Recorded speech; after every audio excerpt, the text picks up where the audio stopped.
Welcome to Recovery on Air, the show in which we try to break the stigma of addiction by talking about it. I'm your host, Donna Alexander. And I'm David Ireland, your co-host. So I am super happy today that we have in our studio Art Castro. He is the creator of Lost in Phoenix. So I think the first question I have for you is, what is Lost in Phoenix and how did you start that? How did this come about? So last year, November 30th, was my first interview last year, right? Everything was on lockdown, the gyms, I'm working from home. And so I'm seeing these crowds of young people in the corners, backpacks, and I'm like, schools are shut down, why do they have backpacks, right? And so I parked my car and I'm watching them smoke something. Okay, it's marijuana or something, but I actually got out and started talking to them. What is that? What are you guys doing? And they shared blues. Wow. Yeah, I had never heard of it, blues. And then I did a Google search, like what blue, fentanyl, counterfeit fentanyl. And so I just started asking questions, right? I consider myself street smart. I grew up in the inner city in the 80s and I had never heard of it. Never heard of fentanyl, never heard of blues. And so it's been an awareness, an eye-opener for myself. And I interview these people. They're usually young adults, teens, and I ask them, how'd you get started? Who introduced you to this? And how long have you been smoking this? How long have you tried treatment? And I upload those videos because I'm trying to prevent more young people from trying this to begin with, because from what I hear, this is very addicting. And so I tell these folks, you wouldn't want your younger brother and sister out here, right, doing this, so you mind sharing your story, maybe you can save a life. And so they share their story, and I put it on YouTube, and I get parents from all over the world, literally, saying thank you for posting this. I show this to my daughter who's 12 years old, and I want her to be aware of what this is. So it's been definitely eye-opening for a lot of people. So I have to ask then, so you've been asking the questions like, how'd you get started? Who introduced you to this? What have been some of the answers for that? What I'm uncovering is a lot of dysfunctional families. There's a trauma that happened usually in their childhood that they're trying to cover up. They're trying to fill a void, a hole, right? Whether that was neglect, physical abuse, just a variety of abuses that they experienced, and they're trying to use drugs as a coping mechanism. And because these pills, fentanyl pills, are so prevalent, they're everywhere, and so cheap, $5 per pill, it's really hitting the younger people right now. So do you have very many people tell you, because I know I worked at our Crossroads, our female facility, and a lot of times the girls would tell me, I would say, how did you get started on this? Well, my mom taught me how to shoot up. Well, my dad taught me how to smoke crack. Are you hearing very much of that? It's generational, yes. I come from a dysfunctional family. My mom, my dad, I don't know. My mom was in a gang, or she was consuming this or that, and it's really sad. It's really, really sad to hear some of the stories. And I try to be a father figure, mentor, role model. Here's my phone number. Call me if you need a ride. Call me if you need food, a ride to treatment. You're not alone. People love you, right? Things that they don't hear, they'll start crying. They'll start, they'll say thank you for talking to me. I haven't, nobody's told me that they care about me in a long time. So, words have power, and just by having a conversation with these young people, they seem to appreciate it. But I think that you're right. Before we started talking here, we were talking about one of the reasons that you do this is to get this message out and to start talking about. Can you talk a little bit more about that? Yeah, definitely. So, for example, myself, I've had a family that's lived this lifestyle, right? And for me personally, I never have, so I don't understand it. Me personally, so for myself, been doing this for a year. November 30th will be a year. It's been an eye-opener. Understanding, being more compassionate. What are the mental challenges, the emotional challenges these folks are having? And because before I was the type that would say, they're just lazy, they don't want to work, they're making just bad decisions, but there's more to it, right? And we all have to have that discussion to really understand it and really deal with it, right? Because if not, it's going to keep going and growing, and it's sad what's happening. But for me personally, it's been an eye-opener, an awakening, and I share that with my subscribers because if I have an audience of 44,000 subscribers worldwide, I can use that platform to be more educational, create more awareness, and empower parents to have conversations with their children, empower young people to just say no, right? When influenced by their peers or at school, at a party, just don't try it, because that's what these folks are telling me. When I ask them, who introduced you to this? Well, it was a friend at a party. Who I thought was a friend, they say, right? And I was addicted from the first time. And I'll ask them, do you regret it? I'll go, yeah, I've lost everything. I've been sleeping out here in the streets for 6 months behind dumpsters and bushes. Definitely I regret it. I've lost my family, I've burned bridges, I've hurt all the people that I love because I'm stealing and doing all these things that I shouldn't be doing. I love my family, it's just the addiction. I'm not trying to harm them, it's just the addiction is so strong that I need that because I don't want to get sick, the withdrawals and whatnot, right? So again, I don't know what withdrawals feel like, but it has to be intense for them to do all that, right? Yes. Do you think that these legislatures are going to listen to you more because you've been out on the streets talking to them, and that maybe you do not have the disease? I'm hopeful that they're open to talking to me and hearing my perspective, right? Because I don't have like the same old story, right? Right. The way they might give a stigma to you Exactly. and to David, right? Because they're addicts, right? Quote unquote. I'm a normal person, right? And so by me asking to talk with these folks, these lawmakers, I'm knocking on doors.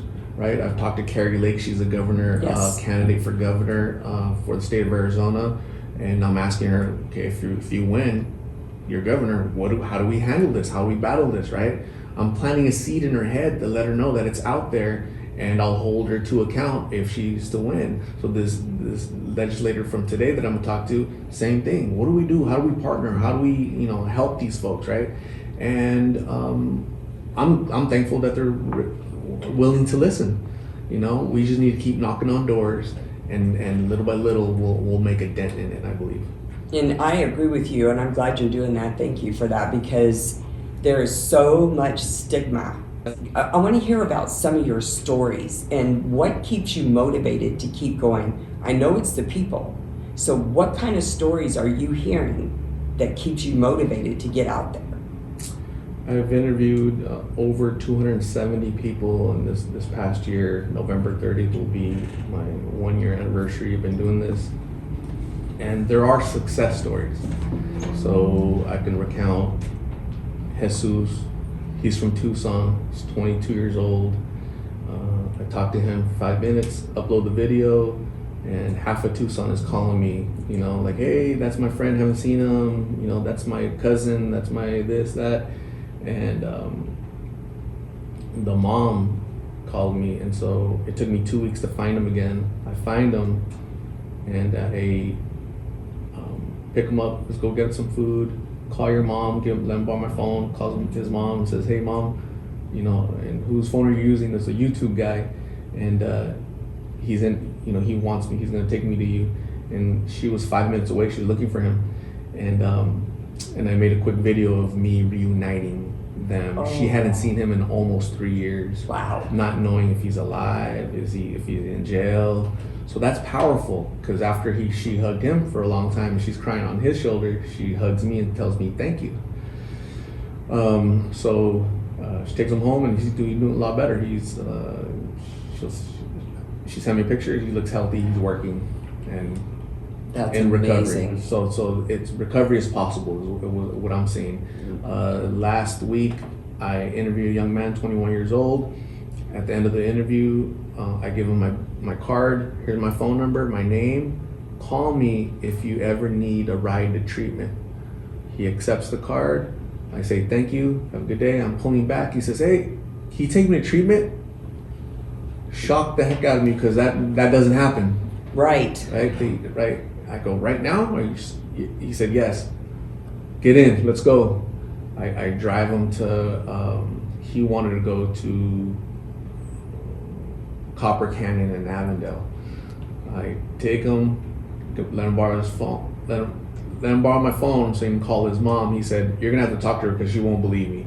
She won't, if I tell her I'm going to Copper Canyon, to recovery, she won't believe me. So he dials it and I talk to her, hello ma'am, I have your son.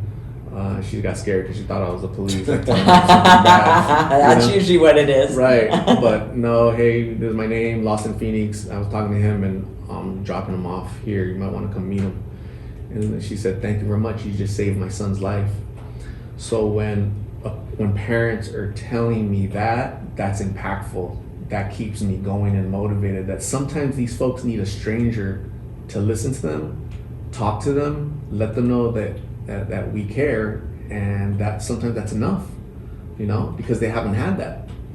And so I'm glad to be doing this because it's the right thing to do, and there's nothing wrong with it, right? Just creating awareness, right? So how many people are we saving? We'll never know.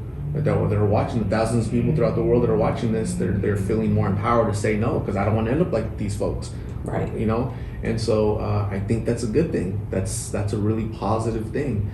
And so when I get these Jesus and this other young man, Jay, asking to go to treatment or be reunited with their family, that's a win. Yes. That's one less young man out on the street, and so that's a win right there. And I'll keep going because of that. Right. Exactly. So I think that sometimes too, with these people, that's absolutely a win. And the other part of the win could be is if they do go back, they have that mustard seed in their head now that they know what to do, they know how to come back, they know where to go, and they can reach out to you again. Absolutely. And they can reach out to us too.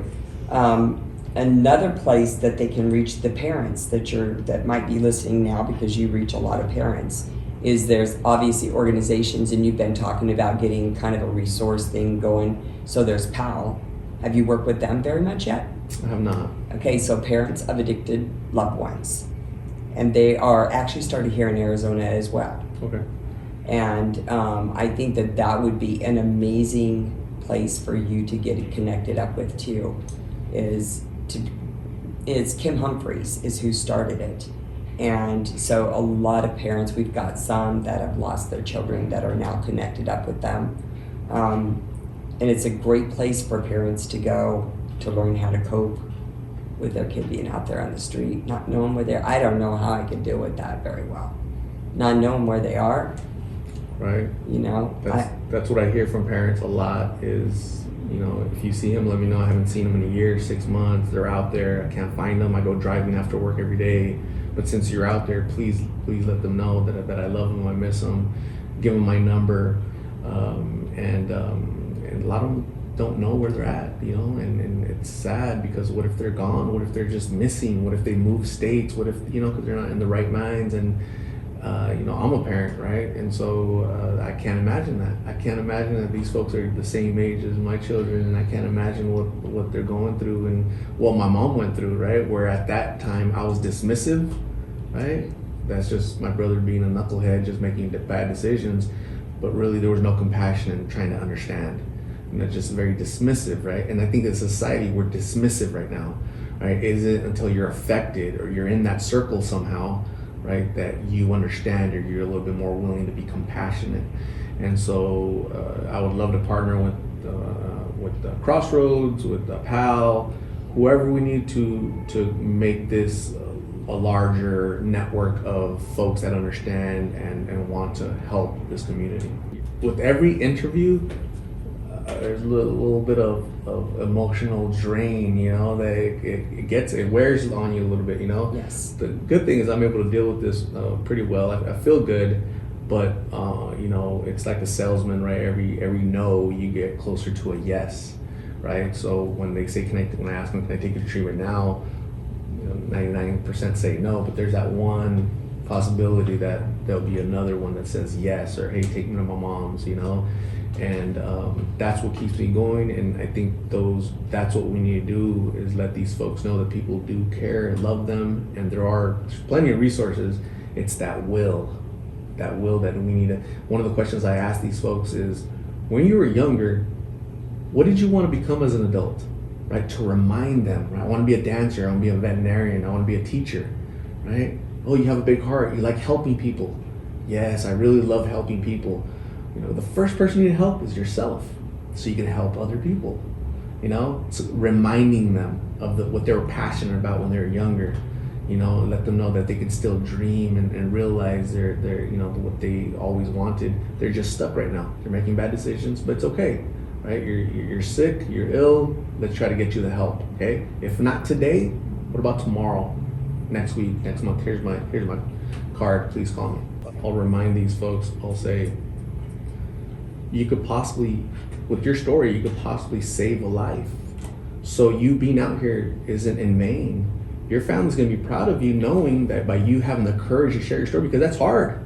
Knowing that thousands of people are gonna see this throughout the world, you know, locally, your people you went to school with, and you know, you might feel embarrassed, but be proud that you're trying to help the community and trying to save a life out there, right? Trying to convince young people to say no. That's powerful. And that really gets them. They get choked up because you wouldn't want this for your siblings, right? You wouldn't want this for your children. And yeah, you're right. And so they're a little bit more willing to share, open up, be vulnerable, right? But I think about all of us being vulnerable and sharing our trauma and sharing our story, because we all have a story, right? Right. There's nobody perfect, right? So we're all suffering from something, right? Just some are a little bit more, you know, more visible, and deal with it in different ways. So I think talking about it is definitely going to help. I do too. I agree with you there.